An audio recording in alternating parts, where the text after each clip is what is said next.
तर अहिल्यानगरमध्ये कोपरगावमध्ये भाजप महायुतीतून बाहेर पडणार आहे। माजी आमदार स्नेहलता कोल्हे यांच्यावरून नगराध्यक्षपदाच्या उमेदवाराला घोषणा केलेली आहे। कोपरगावमध्ये भाजपकडून पराग संधान नगराध्यक्षपदाचे उमेदवार असतील। अजित पवार राष्ट्रवादी आणि भाजपात थेट लढत होणार आहे। कोपरगावमध्ये भाजपकडून पराग संधान हे उमेदवार म्हणून घोषित करण्यात आलेले आहेत। नगर जिल्ह्यामध्ये भाजप महायुतीतून बाहेर असेल। अजित पवार राष्ट्रवादी आणि भाजप यांच्यामध्ये ही थेट लढत असणार आहे।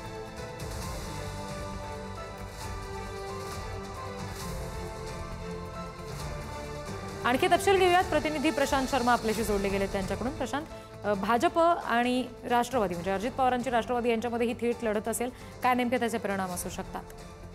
सिद्धी, खरं आहे की कोपरगावचं राजकारण बघायचं ठरलं तर ते कोल्हे आणि काळे यांच्यात बहुतेक गुंतलेलं असतं। आणि कोपरगावमध्ये भाजपामध्ये सध्या शंकरराव कोल्हे यांचे जे नातू आहेत ते विवेक कोल्हे आहेत। आणि विवेक कोल्हेंना भाजपात जी विधानसभेची निवडणूक झाली होती त्यात तिकीट दिलं गेलं नव्हतं, त्यामुळे त्यांना कुठेतरी फ्री हँड दिलेला दिसून येत आहे।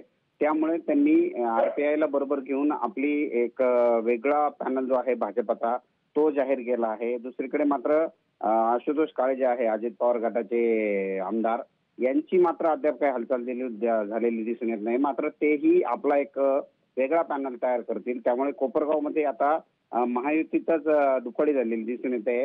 राष्ट्रवादी काँग्रेसचा वेगळा पॅनल आणि कोपरगाव मधील भाजपचा वेगळा पॅनल असं दिसून येणार आहे। धन्यवाद सगळ्या माहितीसाठी प्रशांत।